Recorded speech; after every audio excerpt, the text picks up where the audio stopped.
welcome to the official 5,000 mile Mustang update.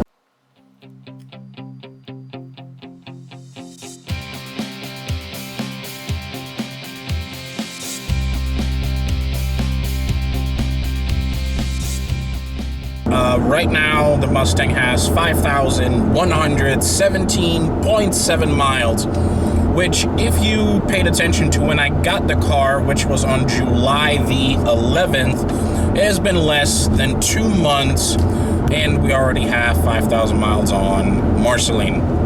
Now, reason for this is I like to drive, and I work from home, so when work is over and done with, I want to get out of the house as quickly as possible to do something that involves me not being stuck inside my house. Mostly videos for you guys, or pictures, or just hanging out with friends. But 5,000 miles. So let's talk about this for a while. The car has had its first oil change, which came free with the purchase of the car. Once the car hits around 6,000 miles, we are going to switch over either to the Shell Rotella T6 or whatever the hell it's called, or Mobil 1, or maybe even Royal Purple. I don't know yet. I'm still debating, reading up on it, but it will be one of those three. Next, we're going to talk about the car. Thus far, nothing bad has really happened. No random check engine lights. I haven't had any recall notices. Apparently, there's a couple of you guys that got recall notices for heat shielding and all that crap. Fuel lines. I think one of them is a gas tank as well. I guess because my vehicle was built in March and was in the hands of Ford, they may have already done that recall, or this car isn't affected by it. However, I haven't gotten any notices, so I'm happy about that. Next, the car hasn't really developed any weird noises, but I think in the last video, you guys hear like a little creaking sound. I don't know where the hell it's coming from, but it's there. It's not doing it right now, which is a good thing, which means it's a passive thing. So hopefully it won't be there all the time, but it does happen, which, nope, still not doing it. So that's the only real complaint that I would have about this. Other than that, the electronics are working great, the seats are working great, the transmission. Ever since I got the vehicle, going into second gear, there is a slight, I'm gonna call it a grind. Apparently this is normal for the car, which is bullshit. But at this point in time, I am not too concerned about it. When I shift into the gear slowly, it doesn't do it. But when there's a little bit of, let's say, of spontaneous driving, it'll do it, even sometimes when the car's cold. So I don't really try to beat on the car too much before it's properly warmed up. That's probably my biggest complaint, that with a brand new car with less than 60 miles, it's like, it's, I don't want to say it's grinding, because, well, it has to be grinding. That's what it's called. So I always want to call it like a popping, because it, like, there's just a little pop to it. But other than that, it doesn't happen all the time. So I'm trying to figure out whether or not it has something to do with the driving, or if there's a certain, like a rev range or a certain temperature where it happens. So we could possibly try to eliminate it, or possibly even fix it. But as of right now, that's probably the most annoying thing, which, let me see if it's going to do it now. And now it didn't do it. So, like I said, it doesn't happen all the time, only sometimes. But if anything that's annoying about the car, that would be the thing. The rear seats, a couple of you guys asked why they're not there.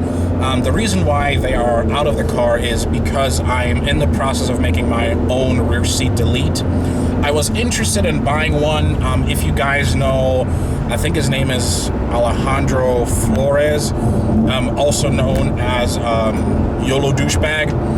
He got a rear seat delete kit, and when he was talking about it, he said he paid like $100 some for it. It's a flimsy kit where you still needed to replace some hardware, but I didn't have a problem with that. So I decided to check on it, but now they want, for this car, over $200 for a rear seat delete. So I said, gonna make my own. So that's why the seats are out. And in case you ask, well, Alex, why did you take the rear seats out? Ultimately, in the end, the car will have a roll cage or a roll, like a half cage, whatever you want to call it, inside of it. So the rear seats will be useless regardless. So I was thinking about putting that there and maybe even doing something where it's like a little parcel chef. We can lift it up and put stuff into it. So that'll be great for some extra storage. But yeah, those are the plans for that area. Tires are great, wheels are great, paint is great, windows are great. There's nothing really to complain about with the car. I mean, it's 5,000 miles. You shouldn't really be expecting anything to be wrong. But in some cases, I know a lot of Mustang owners, which there's always going to be a couple, have problems. I'm thankfully not one of them. Otherwise, I'd be pissed off, which you would know. But I can say I'm very satisfied with the car as of right now. The access port hasn't been causing any issues. Neither have any of the other things I've done with the car, like the catch can. Excuse me.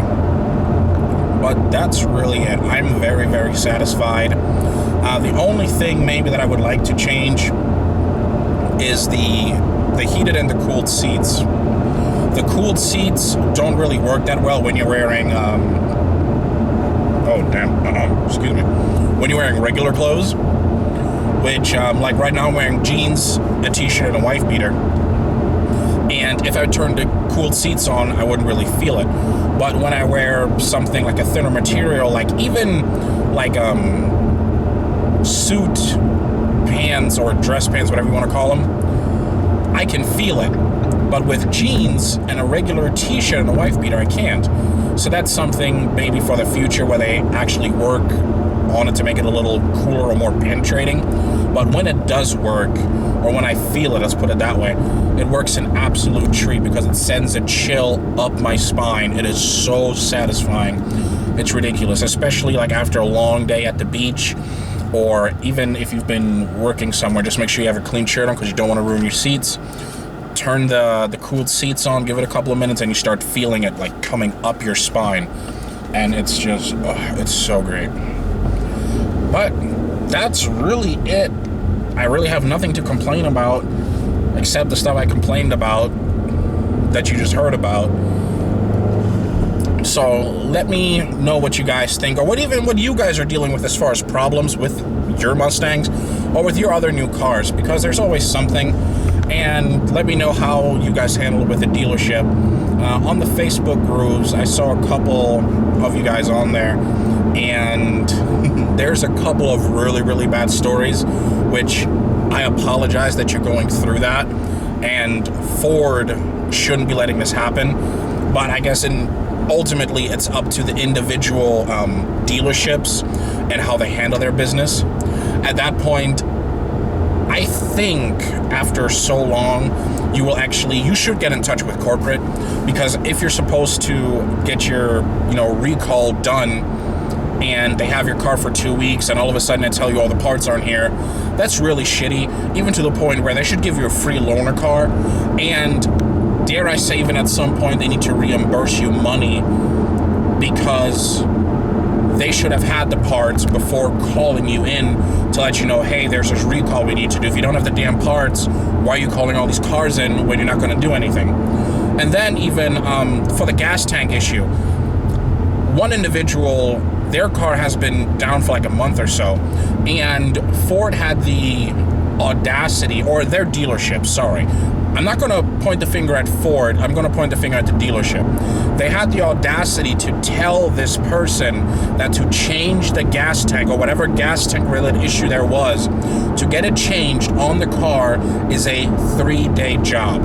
You and I both know that's not true, and it's a bunch of bullshit. But again, it's your dealer, and I apologize because I feel like the company should stand behind their product. Each individual dealer should stand behind their product. And it's just sad to see, because there's a lot of people that are getting rid of their cars because of stupid crap like that. Now, GM had a huge recall, and there's many dealers. They always have recalls. You're never going to get away from it. But the way that Ford is handling this particular one, not Ford. Again, the dealers are handling it is very upsetting, and I hope that they're going to get with it and actually not treat people like crap anymore, because if you treat us bad, we won't buy from you, and if we don't buy from you, you will go out of business, and that's something you don't want. That's something most of us don't want. So change it. But yeah, that's the update. Holy fuck, that's a huge house. That's the update, guys. I'm probably going to do another one at maybe not 10,000, but maybe 20,000 miles, which at the rate this is going, it's not going to take that long. Probably, well, at this rate, it'll be early next year, possibly even this year still. So we'll see. Like I said, I have a plan to go up to the Panhandle, so that'll put a shit ton of miles on the car. But it's always fun. I love driving the car, and we're actually on our way to Patterson Road. So if you're local to the Tampa Bay area and you know Patterson Road, you know what's about to happen. But thank you guys for watching. 5,000 mile update. Right now, as we finish speaking, we're at 5,126.4 miles. If you have any questions, shoot me a message. Don't forget to like and subscribe, and I'll see you guys next time.